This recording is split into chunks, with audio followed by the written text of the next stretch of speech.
মাননীয় প্রধানমন্ত্রী। বিসমিল্লাহির রহমানির রহিম। প্রিয় বাগবাড়িবাসী, মুরব্বীবর্গ, মা বোনেরা, এলাকাবাসী ভাইয়েরা, উপস্থিত অতিথিবৃন্দ এবং সকল উপস্থিতিবৃন্দ, আসসালামু আলাইকুম। আসসালামু আলাইকুম। প্রথমেই তো জিজ্ঞেস করেছি ভালো আছেন, কেমন আছেন, তাই না? তাহলে ওই চ্যাপ্টার শেষ।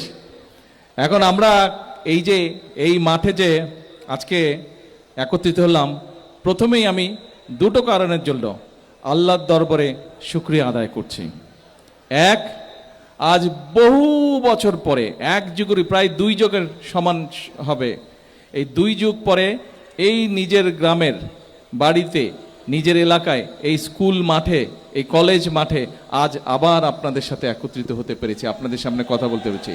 এর জন্য আল্লাহর দরবারে শুকরিয়া আদায় করি। আর গত প্রায় 10 বছর ধরে যেই পরিকল্পনাটি আস্তে আস্তে ছক এঁকেছি, সেই পরিকল্পনার অনেকগুলো পরিকল্পনার একটি পরিকল্পনা ছিল ফ্যামিলি কার্ড। আল্লাহর কাছে হাজারো লক্ষ কোটি শুকরিয়া যে আজ এই নিজের বাড়িতে মা বোনদেরকে এই ফ্যামিলি কার্ড দেওয়ার মতন অবস্থায় এসছে, এই বাস্তবায়ন করতে পেরেছি আলহামদুলিল্লাহ। সেই জন্য আল্লাহর দরবারে শুকরিয়া আদায় করি।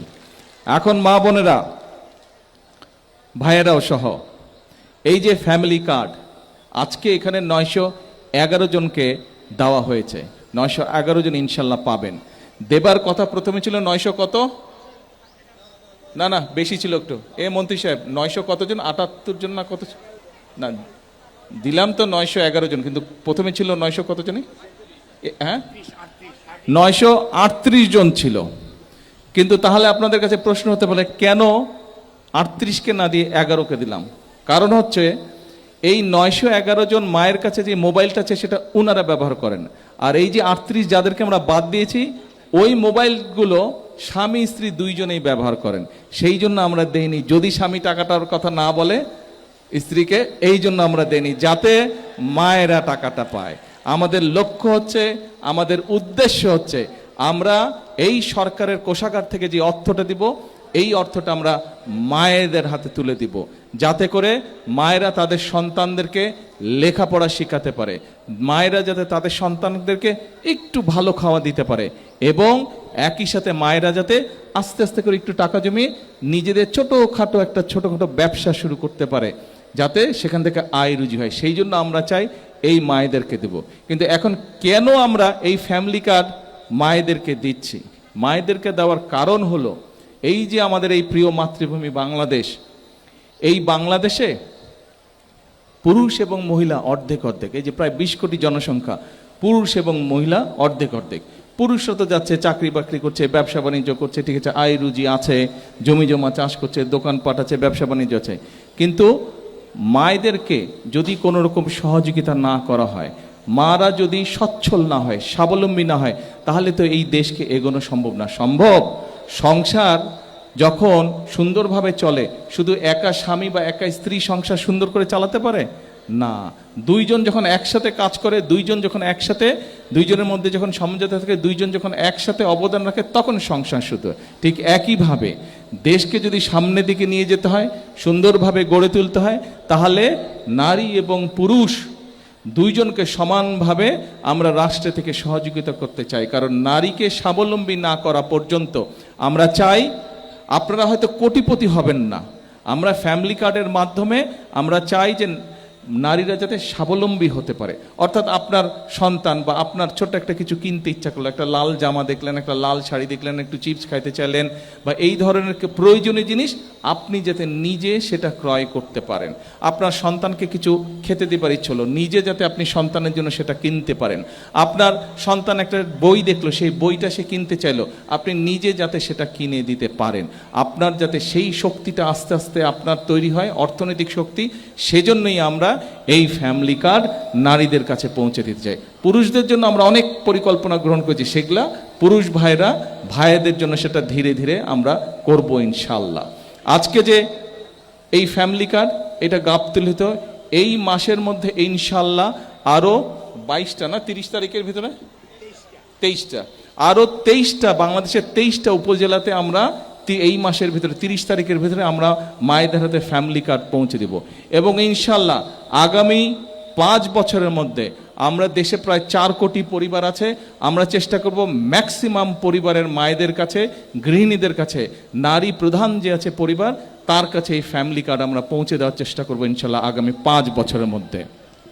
অনেকে অনেক কথা বলতে পারে, এত টাকা কোত্থেকে আসবে, কি আসবে না আসবে, অনেকে অনেক কথা বলতে পারে।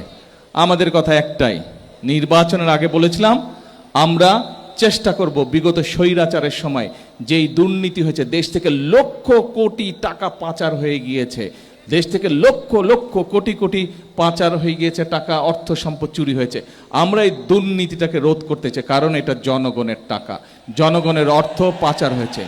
সেই টাকা দিয়ে আমরা ফ্যামিলি কার্ড করব ইনশাল্লাহ, সেই টাকা দিয়ে আমরা কৃষক কার্ড করব ইনশাল্লাহ।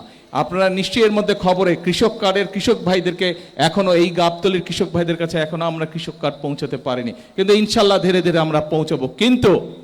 কিন্তু আপনারা দেখেছেন নির্বাচনের আগে আমরা বাংলাদেশের মানুষকে প্রতিশ্রুতি দিয়েছিলাম, এই ফ্যামিলি কার্ডের কথা বলেছিলাম, আমরা বলেছিলাম কৃষক কার্ডের কথা, আমরা বলেছিলাম 10,000 টাকা পর্যন্ত যাদের কৃষি ঋণ আছে সেই কৃষক ভাইদের আমরা 10,000 টাকা পর্যন্ত কৃষি ঋণ সুদ সহ মৌকুফ করে দিব। সেটা আলহামদুলিল্লাহ আপনাদের দয়া, আল্লাহর রহমতে সেই কাজটা প্রথম সপ্তাহের মধ্যেই আমরা করতে সক্ষম হয়েছি। এতে করে 12 লক্ষ, সারা বাংলাদেশে 12 লক্ষ কৃষক তাদের 10,000 টাকা পর্যন্ত কৃষি ঋণ আমরা মৌকুফ করেছি। 12 লক্ষ কৃষক এতে সুবিধা পেয়েছে। এখানে কৃষক ভাই আছে তো, কৃষক ভাই আছে না অনেকে? কে কারা কৃষি কাজ করেন বলেন তো, হাত তুলেন দেখি কারা কারা কৃষি কাজ করেন। এই যে আপনাদের মধ্যে যাদের 10,000 টাকা কৃষি ঋণ ছিল, ধীরে ধীরে আপনারা দেখবেন আপনাদের কাছে আপনাদের ব্যাংক নোটিশ পাঠাবে যে এই কৃষি ঋণ সরকার পরিশোধ করে দিচ্ছে, আপনার এটার আর ইনশাল্লাহ প্রয়োজন হবে না।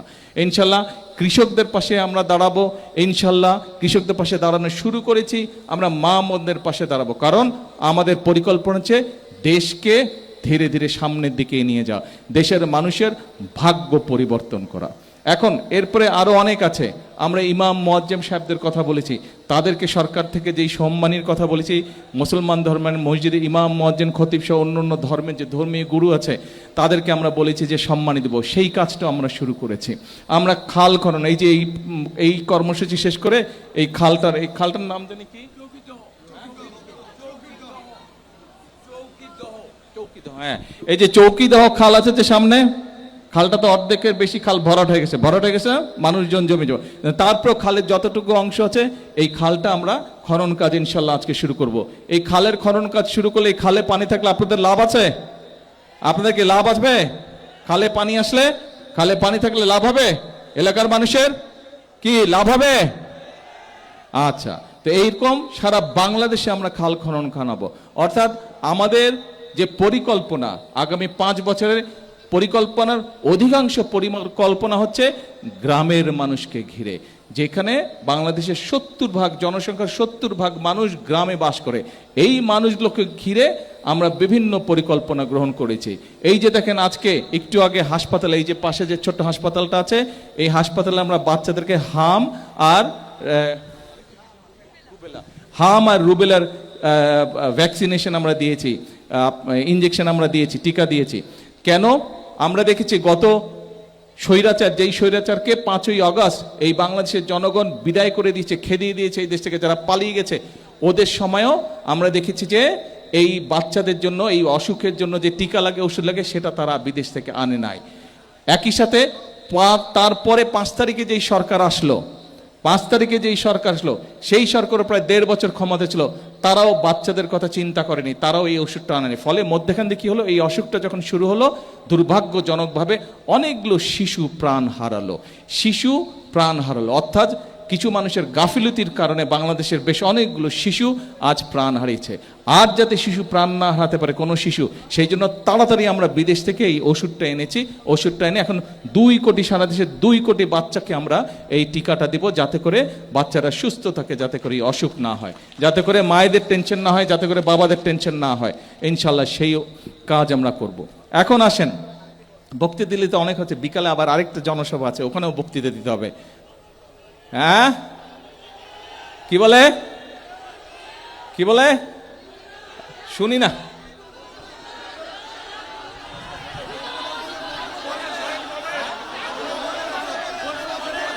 ও 2 ঘন্টা বলবো?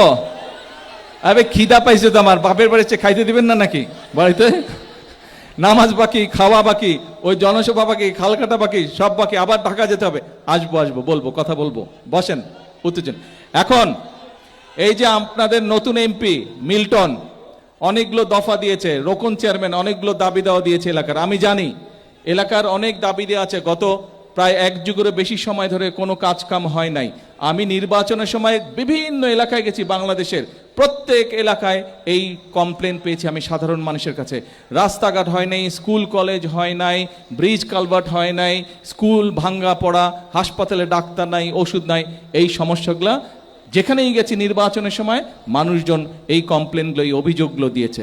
এখন আপনারা এই যে ধনুর যেটা রাস্তা বলেন, এখান দিয়ে সামনে দিয়ে যে ধনুটে গেছে রাস্তাটা, এই রাস্তার কাজ নিশ্চয়ই আপনাদের অনেকে যারা ইয়াং তাদের হয়তো মনে নাই, কিন্তু একটু যাদের বয়স আছে, যাদের এখন বয়স 45, 40, 45, 50 বছর বয়স, আপনাদের কিন্তু খেয়াল আছে এই রাস্তার কাজ আজকে থেকে প্রায় 20 বছর আগে কিন্তু করে গিয়েছিলাম আমি। রাস্তাটা চিকন, কিন্তু রাস্তার কাজ শুরু হয়ে গেছিল, সেই ধনুটের ভিতর দিয়ে চলে গিয়েছিল রাস্তার কাজ। এই রাস্তার কাজ ইনশাল্লাহ, কিন্তু এখানে 4 লেন করার মতন গাড়ি ঘোড়া চলে না, এত গাড়ি ঘোড়া চলে না। আমরা রাস্তাটাকে যাতে আরেকটু বড় করা যায়, যাতে দুর্ঘটনা না ঘটে, মানুষ যাতে নির্বিঘ্নে যেতে পারে, সেভাবে আমরা করব। কারণ যেখানে 4 লেন প্রয়োজন নাই, সেখানে যদি আমরা 4 লেন করি, রাষ্ট্রের অর্থ নষ্ট হয়। ঠিক আছে না? সব কিছু করতে তো পয়সা লাগে, এবং এই পয়সাটা কার? এ ভাই চুপ করতে হবে, নাহলে তোরা বক্তব্য দে আমি যাই। হ্যাঁ, তোরা বক্তব্য দে আমি যাই। চুপ, একদম চুপ। হ্যাঁ, এখন রাষ্ট্রের অর্থের কথাও তো চিন্তা করতে হবে। এই যে দেখেন মধ্যপ্রাচ্যে যুদ্ধ শুরু হয়েছে, যুদ্ধ হওয়ার কারণে যেটা হয়েছে, যেখান থেকে তেল গ্যাস আমরা আনতাম সেই দেশগুলো আক্রান্ত হয়েছে। শুধু তাই নয়, যেই রাস্তা দিয়ে আসতো, এই যে আমরা শহর থেকে যে লিচুতলা দিয়ে আসলাম, এই যেই রাস্তার কথা বললেন, জাহাজেরও এরকম নদীর মধ্যে, সমুদ্রের মধ্যে রাস্তা আছে, সেই রাস্তাগুলো বন্ধ হয়ে গেছে। ফলে তেল আনতেও কষ্ট হচ্ছে, এবং যেহেতু যেই দেশ থেকে আমরা তেল আনতাম ওখানেও দাম বেড়ে গেছে, ফলে অনেক বাড়তি দাম দিয়ে তেল, ডিজেল, পেট্রোল কিনে আনতে হচ্ছে আমাদেরকে। ফলে রাষ্ট্রের অতিরিক্ত অনেক অর্থ চলে গেছে। এই অর্থ কাদের? রাষ্ট্রের অর্থ কাদের? আপনাদেরই তো অর্থ, এই অর্থ আপনাদের। সেই জন্য আমাদেরকে বিবেচনা করতে হবে যে কোন রাস্তাটা 4 লেন করা প্রয়োজন, কোন রাস্তাটা 2 লেন করা প্রয়োজন। যেটা 2 লেন দিয়ে কাজ হবে সেটা 4 লেন করে খামাখায় জমি নষ্ট করার দরকার নাই, অর্থ নষ্ট করার কাজে রাস্তা ইনশাল্লাহ হবে। আসেন এরপরে আরো কয়েকটা দাবি, তার মধ্যে এই কলেজের কথা বলেছেন, কলেজ সরকারিকরণ। কলেজ সরকারিকরণের কথা বলছে না? হ্যাঁ, কি বলে? ডান, হয়ে গেল সরকারিকরণ। যান, বলে দিলাম ইনশাল্লাহ হয়ে গেল, ইনশাল্লাহ সরকারিকরণ হয়ে গেল। কয়েকদিনের মধ্যে কাগজ ইনশাল্লাহ চলে আসবে, সরকারিকরণ হয়ে গেল। এরপরে উপজেলা। আচ্ছা, এখন শুনেন, এখন একটা আস্তে কথা বলি। এই এলাকাটা কার এলাকা বলেন তো? শহীদ জিয়ার জন্মস্থানের, তাই না? শহীদ জিয়ার জন্মস্থান। এখন আপনাদের যেরকম আমার উপরে, শহীদ জিয়ার উপরে, খালেদা জিয়ার উপরে হক আছে, সারা বাংলাদেশের মানুষেরও তো আছে, তাই না? আমরা যদি সব এখানে করি, সারা বাংলাদেশের মানুষই তো উন্নয়ন থেকে গত 1 যুগেরও বেশি সময় ধরে বঞ্চিত। সবাইকে দিতে হবে, সব গাবতলিতে করলে হবে, বাগবাড়িতে করলে হবে?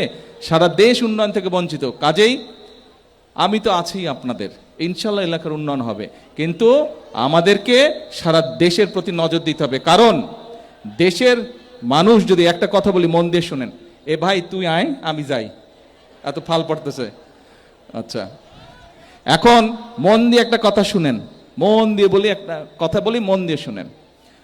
আমি যদি দেশটাকে শান্তিতে রাখতে পারি, আমি যদি দেশের মানুষের চাকরি বাকরি ব্যবস্থা করতে পারি, আমি যদি কৃষক কার্ড কৃষকদের হাতে পৌঁছে দিতে পারি, আমি যদি ফ্যামিলি কার্ড মায়েদের হাতে পৌঁছে দিতে পারি, দেশ যদি বেকার যুবক যারা আছে তাদেরকে যদি বিদেশে হোক দেশে হোক চাকরি কর্মসংস্থানের ব্যবস্থা করতে পারি, মানুষ যদি ভালো থাকে, খুশিটা বেশি কে হবে?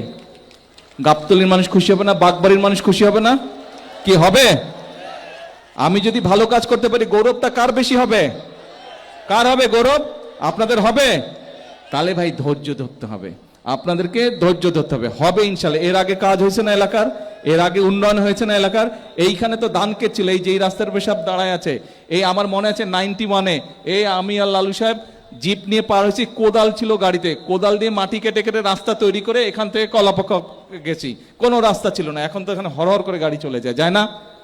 ইনশাল্লাহ। কিন্তু ধৈর্য আমাদেরকে ধরতে হবে সাময়িকভাবে। আপনারা কিন্তু বাগবাড়ির মানুষ, গাবতলির মানুষ, সবার কথা চিন্তা করতে হবে, পুরো দেশের কথা চিন্তা করতে হবে। শুধু নিজের কথা চিন্তা করতে চলবে না। আপনাদের দায়িত্ব হচ্ছে সারা বাংলাদেশের মানুষের কথা চিন্তা করতে হবে, ঠিক আছে? এখন শুধু দোয়া করবেন, এলাকার সমস্যা যেরকম ঠিক করবো আস্তে আস্তে, ইনশাল্লাহ দেশের মানুষেরও যাতে সমস্যার সমাধান করা সম্ভব হয়। আপনাদের তো, আমি আপনাদের ঘরের ছেলে, তো ঘরের ছেলের জন্য দোয়া করবেন না তো কার জন্য দোয়া করবেন? কি করবেন তো? ঠিক আছে, তাহলে আজকে আর কথা না, কথা তো অনেক বলছি, এখন হচ্ছে কাজের সময়, ঠিক আছে? বহু বছর দেশের কাজ হয়নি, বহু বছর মানুষ উন্নয়ন থেকে পিছিয়ে আছে, এখন কথা কম কাজ বেশি, ঠিক আছে? আমার সাথে একমত? তাহলে আমার সাথে একটা স্লোগান দেন, সবাই একটা স্লোগান দেন আমার সাথে, করব কাজ, কে গড়ব দেশ, সবার আগে, সবার আগে। আল্লাহ হাফেজ, বাংলাদেশ জিন্দাবাদ।